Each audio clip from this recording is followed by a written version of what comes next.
Assalamualaikum warahmatullahi wabarakatuh. Perkenalkan, nama saya Siva Kamila, NIM E 2019-2141 dari kelas Ekonomi Syariah 4, Prodi Ekonomi Syariah, Fakultas Ekonomi dan Bisnis Islam. Pada kesempatan kali ini, saya akan menjelaskan materi tentang pasar sebagai pemenuhan tugas mata kuliah Ekonomi Mikro Islam. Berbicara tentang pasar, hendaknya kita mengetahui dulu apa sih pengertian dari pasar itu sendiri. Nah, pasar didefinisikan secara konkret, yaitu merupakan tempat bertemunya pembeli dan penjual. Sedangkan menurut ilmu ekonomi, pasar diartikan sebagai tempat untuk bertransaksi. Fungsi pasar dalam kegiatan ekonomi ada 3 macam. Yang pertama yaitu fungsi distribusi. Nah, di mana pasar dapat mendekatkan jarak antara konsumen dengan produsen dalam melaksanakan transaksi. Yang kedua yaitu fungsi pembentukan harga. Jadi dalam sebuah pasar, si pembeli yang akan berbelanja akan melakukan proses tawar-menawar terlebih dahulu dengan si penjual barang tersebut sehingga akan didapatkan kesepakatan harga.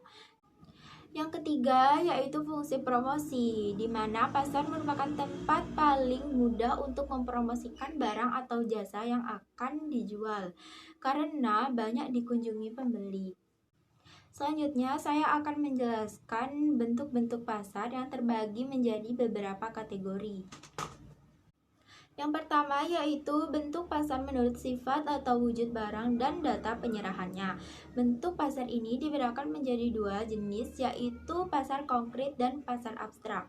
Pasar konkret yaitu barang yang diperjualbelikan benar-benar ada dan si pembeli maupun penjual bertemu secara langsung. Contohnya itu seperti pasar induk, pasar swalayan, dan pasar impres. Sedangkan pasar abstrak yaitu pasar yang mana barang seperti Shopee, Tokopedia, Lazada, dan lain sebagainya. Yang kedua, bentuk pasar menurut luas wilayah kegiatannya, yaitu ada pasar regional. Nah, pasar regional merupakan pasar yang daerah pemasarannya meliputi beberapa negara.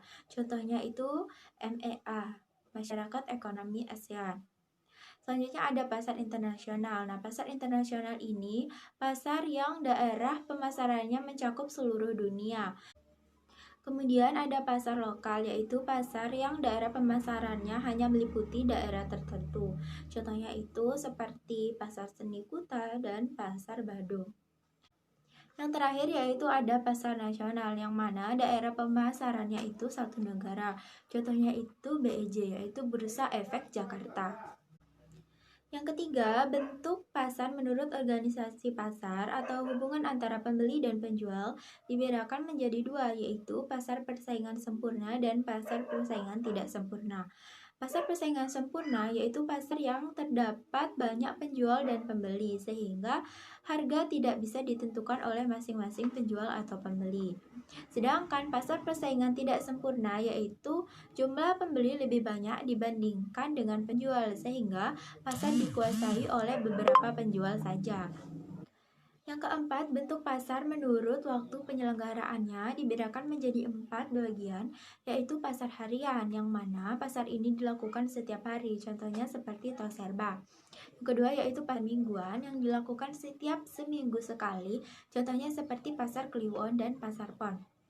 Yang ketiga yaitu pasar bulanan yang dilakukan setiap sebulan sekali, contohnya itu seperti pasar yang terjadi di kantor pos waktu pensiun. Yang terakhir yaitu pasar tahunan, yang mana dilakukan setiap setahun sekali di kota besar untuk memperingati suatu acara tertentu. Contohnya itu seperti Pasar Raya Hannover di Jerman. Yang kelima yaitu bentuk pasar menurut jenis barang, dibedakan menjadi 2, yaitu pasar barang distribusi, yang mana pasar yang menjual faktor-faktor produksi. Contohnya itu seperti bursa tenaga kerja.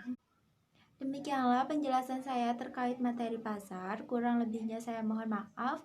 Wassalamualaikum warahmatullahi wabarakatuh.